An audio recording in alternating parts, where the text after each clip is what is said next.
Então, esse painel vai falar sobre o PPA 2016-2019, sobre as prioridades de governo e estratégias de monitoramento. E eu já vou passar diretamente a palavra para o Gilson, que tem curso secretário da SPI. E agora com um pouco mais de tempo para ver se a gente consegue aprofundar um pouco o que a gente está propondo em relação ao monitoramento do PPA e o acompanhamento do PPA 2016-2019. Acho que para falar em monitoramento e acompanhamento do PPA, primeiro é importante a gente, desse PPA, é importante a gente resgatar o debate que fizemos no ano passado, na própria Secor, quando da discussão da elaboração do PPA atual. Para falar em monitoramento, temos que voltar ao processo de formulação.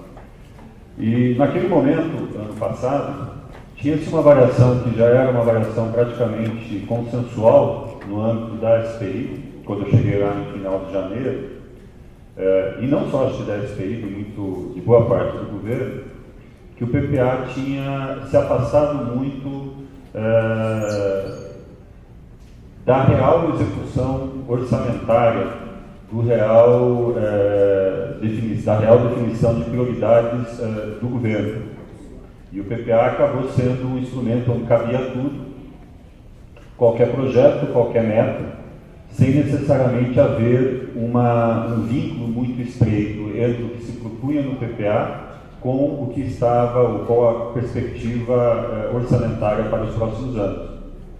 E quando se fazia também uma variação em relação ao monitoramento, era que o monitoramento estava se transformando, ou já se tinha em alguns momentos se transformado, em um espaço muito mais burocrático de cumprir o papel constitucional, que é enviar ao Congresso a cada ano um relatório com um conjunto de ações, do que um instrumento de gestão, efetivamente, que permitisse que o governo, a partir do monitoramento, pudesse adotar medidas efetivas de correção de rumo, ou mesmo de alteração de políticas, ou de priorização ainda de políticas. Né? O processo do PPA, embora nós já temos desde 88, desde a Constituição, a adoção do mesmo, ele vem sofrendo melhorias há alguns anos, de repente ele perde um pouco a prioridade, de repente volta de novo para a cena, então ele vai e vem. Né? E o que a gente tentou foi, na elaboração deste PPA, avançar a partir também de uma avaliação e de erros em relação ao PPA anterior. Para isso, né, a primeira discussão que nós fizemos foi, não podemos ter um PPA gigante, onde tudo é prioridade, onde tudo se transforma em meta. O PPA 1215 tinha 2.402 metas, se eu não estiver enganado, 65 programas, mais de 2.400 metas, outras tantas iniciativas.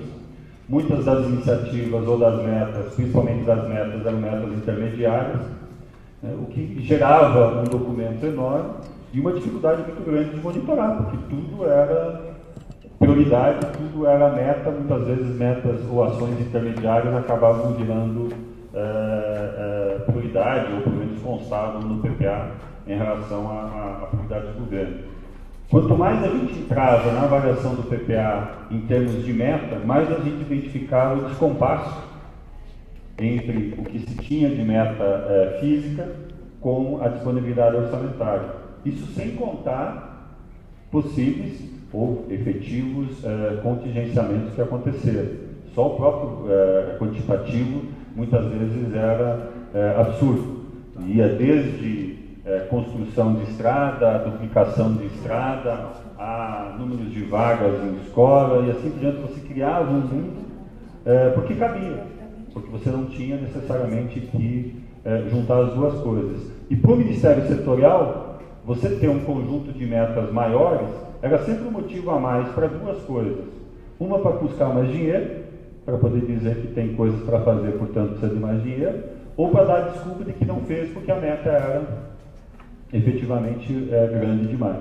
Então esse era mais ou menos o mundo que a gente estava vivendo no ano passado, e sobre o qual a gente tentou no debate interno da SPI, juntamente com os demais ministérios, tentar mudar e tentar avançar para transformar o PPA num programa mais concreto, mais efetivo e mais vinculado à realidade orçamentária.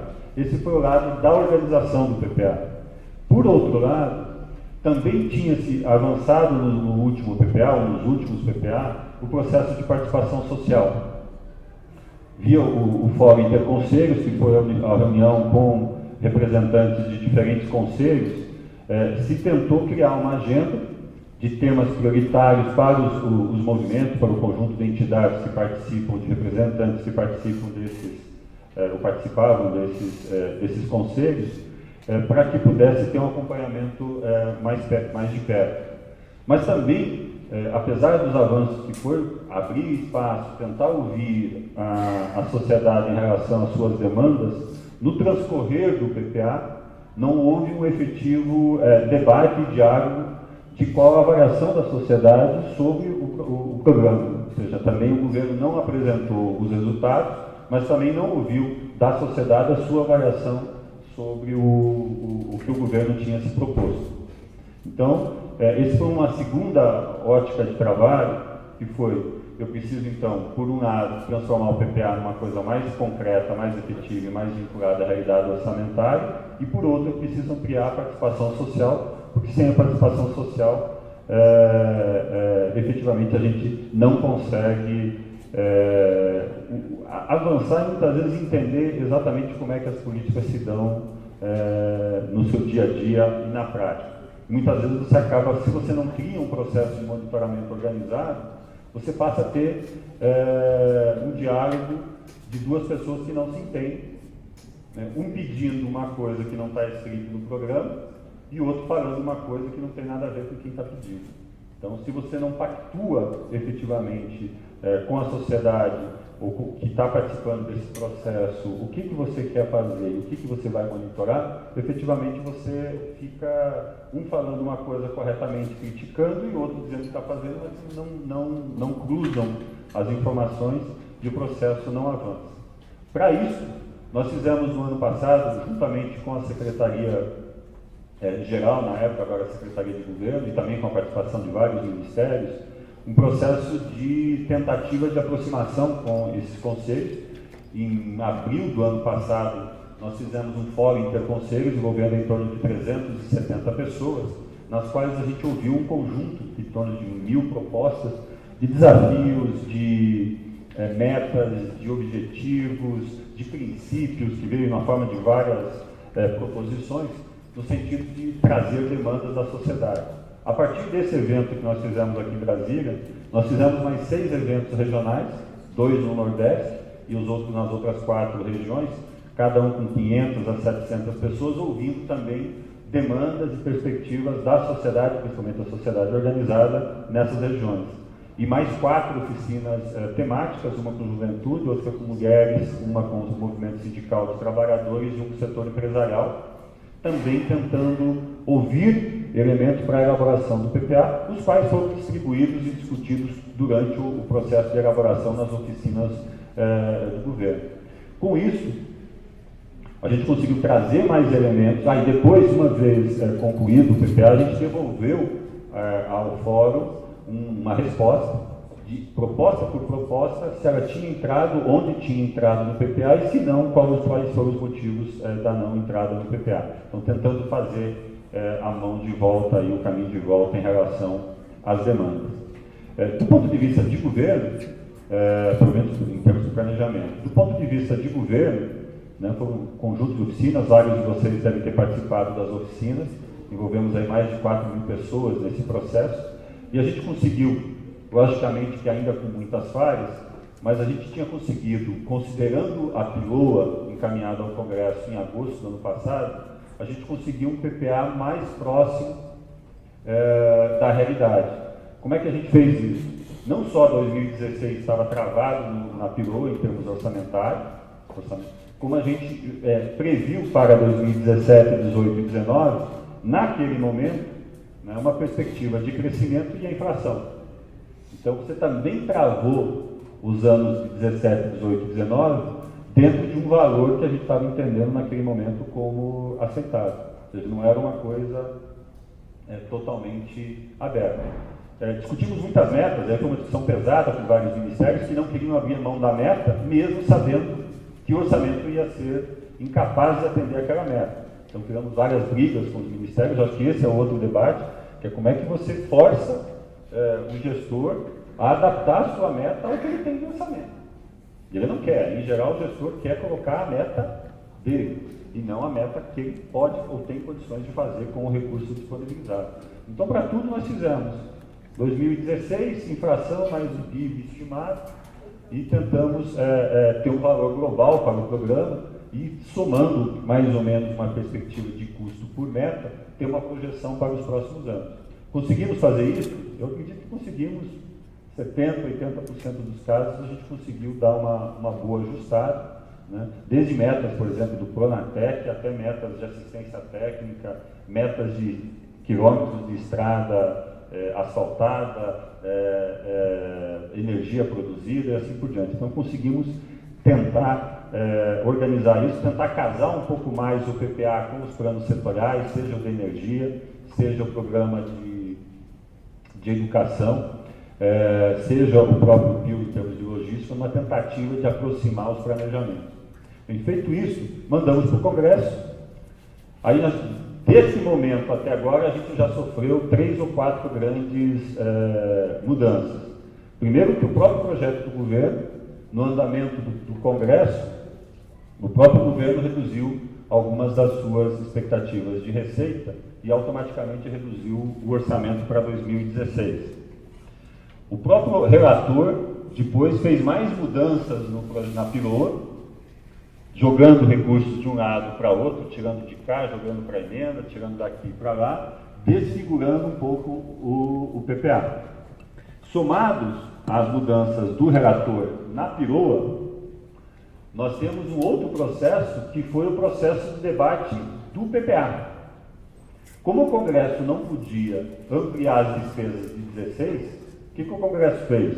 O Congresso inchou, e ele tem essa liberdade, e esse é um debate que a gente vai ter que fazer do ponto de vista de planejamento. O Congresso inchou as despesas em mais ou menos 80 bi entre 17 e 19. Então, toda aquela ótica de planejamento que a gente tinha feito, que era 17 com base em 16, 18 com base em 17 e 19 numa sequência, se perdeu, porque você ficou travado em 16 pela PILOA, que já não é mais a mesma PILOA, e um PPA turbinado. E como que ele foi turbinado? Ele foi turbinado de diferentes formas. Ele foi turbinado acrescentando novos empreendimentos, sem apresentar novas fontes. Então, a construção dessa ponte, a construção dessa ferrovia, a construção dessa estrada, a ampliação de metas em educação, a ampliação de metas em saúde, a ampliação de metas em assistência técnica. Acho que foram mais de 100 metas, onde houve alterações para mais das metas, baseando-se entre 17 e 19. Então, o que a gente ficou hoje para discutir um PPA e discutir um monitoramento? Nós temos uma PILOA de 16 bem mais apertada, inclusive considerando o último contingenciamento, e um PPA nasceu próximo da PILOA 16, estimativa 17, 18 e 19, muito mais amplo, né? E voltou ao mesmo problema que a gente tinha quando estava discutindo e criticando o PPA anterior, que é o descasamento entre o orçamentário e o planejado. O nosso principal desafio agora não é só fazer o monitoramento do PPA, que eu já vou entrar como é que a gente está imaginando, mas como é que a gente faz uma adequação do que está no PPA em termos de planejamento às perspectivas orçamentárias, inclusive considerando a atual crise. Isso é um problema, inclusive, jurídico, porque efetivamente você tem que encaminhar, ou constitucional, você tem que encaminhar o Congresso, a PILOA e o PPA ao mesmo tempo. E não há nada que obrigue, durante o processo, que eles fiquem o tempo todo conversando. Inclusive, o PPA é aprovado antes, ele tem que aprovar o PPA antes para que seja aprovada a PILOA na CNO.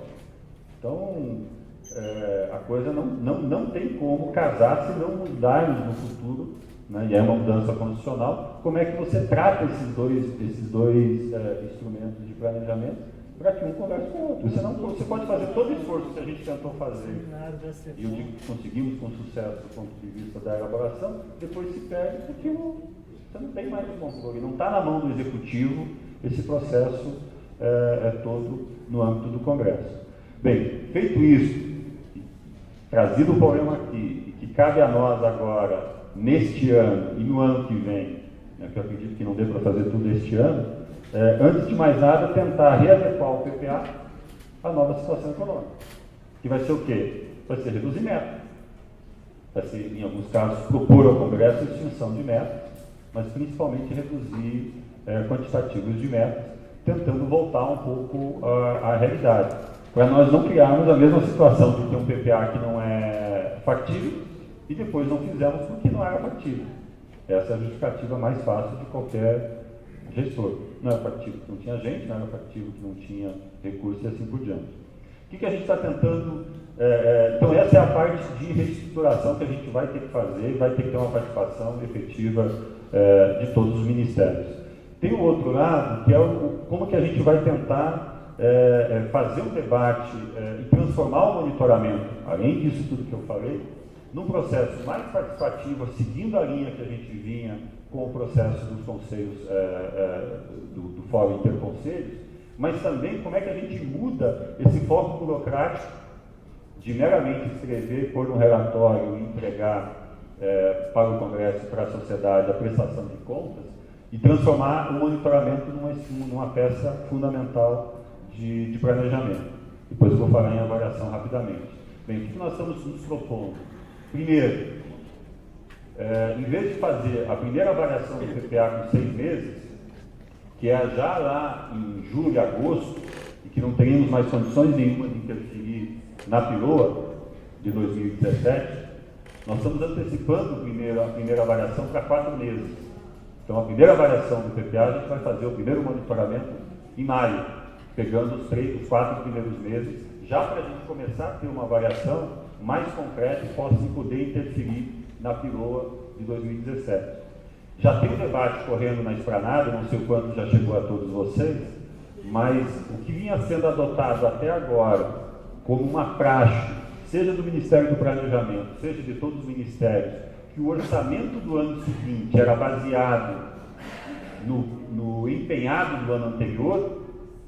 Isso é uma política, uma prática que vem sendo adotada há muito tempo, tanto que chega no final do ano, todo mundo quer empenhar o máximo possível, independente se tem ou não tem dinheiro, se vai impactar o orçamento do ano que vem, isso vai me dar condições do ano que vem lutar, seja por um orçamentário, seja por um financeiro maior. A tendência, e o que o governo está se propondo, é cada vez mais eliminar esse ponto como base para definir o orçamento e começar a avaliar o resultado efetivo da política. Aquelas que estão indo bem, aquelas que estão dando melhor resultado, vão ter uma perspectiva de maior orçamento. Aquelas que não estão indo bem, teriam que ter redução de orçamento, até que você corrija os seus problemas.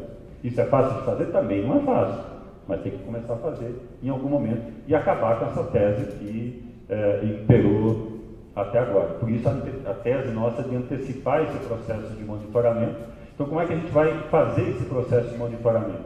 Bem, primeiro, nós discutimos juntamente com a Secretaria de Governo, ou a antiga Secretaria-Geral, a área que cuida dessa relação com a sociedade, nós estamos fazendo agora 15 e 16 um fórum interconselhos, onde a gente vai discutir com os movimentos sociais uma agenda. Nesse debate com os movimentos, né, a princípio eles estão propondo, nós estamos propondo no diálogo com eles, 12 grandes agendas, que são as agendas que para os movimentos sociais, principalmente, são temas mais fortes, mais concretos. Né? Essas 12 agendas, elas são agendas transversais que ultrapassam o programa do PPA. Né? Então, só para vocês terem uma ideia, as 12 agendas que nós vamos trabalhar é o uso múltiplo da água, que aí vai pegar desde a parte de saneamento até a parte de abastecimento e acesso à água, pega de cisterna a rede de água. Desenvolvimento rural sustentável, que vai da agricultura familiar, agroecologia e reforma agrária. economia solidária, criança e adolescente, igualdade racial e comunidades quilombolas e outros povos e comunidades tradicionais, juventude, pessoa idosa, pessoa com deficiência, política para as mulheres, população em situação de rua, população LGBT e povos indígenas. Então, a tese é que no diálogo com os movimentos sociais a gente pegue tudo que tem a ver com esses temas, ultrapassando então a ótica dos programas, e façamos um acompanhamento mais direto sobre duas formas, né, desse conjunto. A gente tirou aí, em alguns desses programas, se a gente somar meta, iniciativa, objetivo, nós vamos chegar a 100, 150 indicadores ou atributos, digamos assim. A tese é que a gente selecione 10 ou 15 centrais, por isso que a gente já fez uma primeira proposta, que a gente entende são aqueles que são uma entrega efetiva à sociedade, para que a gente possa já, em março agora, no dia 15 e 16, fechar essa proposta com os movimentos sociais e aí ter um trabalho de duas vias. O que seria esse trabalho de duas vias? A gente fecha esses temas, pode ter uma inclusão de alguns temas a mais dentro desse processo, e a tese é que em junho a gente faça um outro fórum, e nesse fórum, em junho, a sociedade traga para nós, sobre essa agenda e sobre esses itens, objetivos, metas e iniciativas selecionadas, qual é a impressão que ela está tendo na realidade, no seu dia a dia.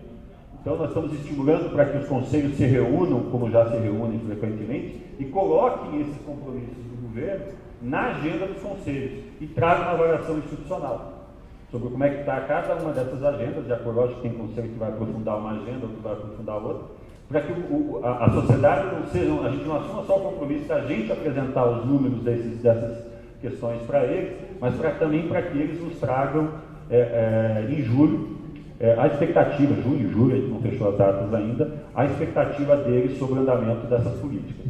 Em relação à parte interna de governo, o que nós estamos imaginando? Nós estamos imaginando abrir o CIOP aí por maio deste ano, para que os ministérios façam o preenchimento. Ainda estamos discutindo o detalhe, até que a gente abra o CIOP, mas que abra de uma forma que tenha mais elementos para que os ministérios possam colocar mais observações em relação à avaliação das políticas. Tá? Não necessariamente ele vai ter que preencher todos esses itens para todas as políticas, mas aquelas políticas mais importantes, que há um acompanhamento mais forte, que traga mais elementos para o processo de avaliação, que não venha simplesmente faltou dinheiro, faltou pessoal, que pode ser muitas vezes a justificativa efetiva, mas trazendo mais elementos sobre o processo de desenvolvimento daquela meta ou daquela iniciativa. Para quê? Para depois, em julho, a gente faça, da mesma forma que nós fizemos as oficinas de elaboração do PPA, onde a gente juntava pessoas de diferentes ministérios no mesmo programa, até a gente voltar a fazer as mesmas oficinas em julho. Só que o que a gente vai ter para essas oficinas? A gente vai ter a meta estabelecida no PPA, a gente vai ter, logicamente traduzido por pouco tempo, 4 meses que tem de execução, mas dá para ter uma perspectiva, o resultado preenchido no CIOP, para algumas políticas ou para algumas metas, a impressão da sociedade, e a partir desses 3 elementos, nós vamos fazer a oficina e vamos discutir. Vem cá, a meta era essa, vocês não estão conseguindo fazer, qual que é o problema? Ah, não, porque o Congresso triplicou a meta. Ah, não, o problema é que o orçamento inicial caiu para 1/3.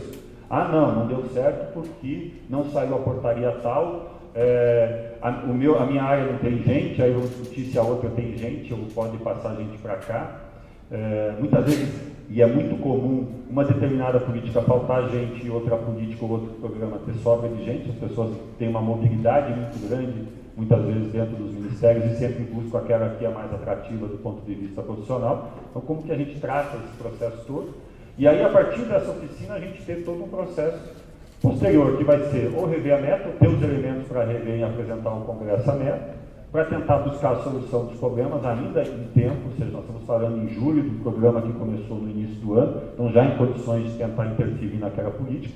Esperamos ter, e estamos abrindo caminho para isso, no trabalho entre a STI e Secretaria Executiva e a própria SOF, ou seja, a SOF está nesse processo todo trabalhando em conjunto, que é que a gente possa também opinar na discussão orçamentária.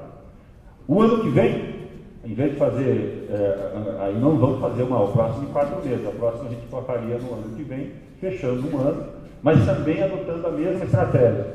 Isso aí já com a avaliação da sociedade também de um ano, já com a avaliação dos gestores também de um ano, para que a gente possa ter a cada período aí uma avaliação mais aprofundada. E paralelo a tudo isso que eu falei para concluir, também está numa discussão bastante forte no âmbito do governo a criação de uma comissão de monitoramento e avaliação de políticas públicas, com uma perspectiva que, além desse trabalho de monitoramento do PPA, para algumas políticas, principalmente aquelas políticas com maior risco.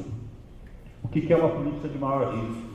É aquela política que ou trata de arrecadação, e que se você estimula no orçamento uma determinada arrecadação e essa arrecadação não está acontecendo, você tem que avaliar o que está girando, o que está acontecendo, porque isso vai afetar o desenvolvimento geral do orçamento, consequentemente do PPA, ou aquelas políticas que o gasto tinha sido previsto num determinado tamanho e esse gasto está crescendo muito mais do que o estimado. E a gente pode citar várias políticas que não têm limites impostos pelo próprio orçamento, na medida que são direitos, mas você tem que monitorar para ver como é que você trata isso. Vai desde o BPC, né? Foi o que aconteceu com o FIES, que você abriu a possibilidade da bolsa para todo mundo e você não tinha limite orçamentário, enquanto tinha gente que tinha bolsa, você estava concedendo. Né? Você pode ter isso em relação à arrecadação de leilões de concessão de telefonia, por exemplo, que você previu tanto de arrecadação e não está dentro. Então, é você mapear políticas que têm riscos efetivos, né, tanto da despesa quanto da receita, e nessas você tem um monitoramento mais efetivo. E a nossa tese é que aí o PPA não faria isso, a SPI faz um trabalho de forma coletiva com outras áreas do governo, né, para não ter duplicidade de trabalho, mas para que a gente também, o produto disso, venha a fazer parte do processo todo do PPA. E uma parte de avaliação.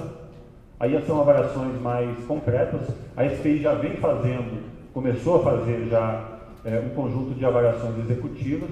Começamos com 6 programas no finalzinho do ano passado, que é o cartão de defesa civil, é a Lei Rouanet, o RDC, a farmácia popular, o Inovar Alto e o Garantia Safra.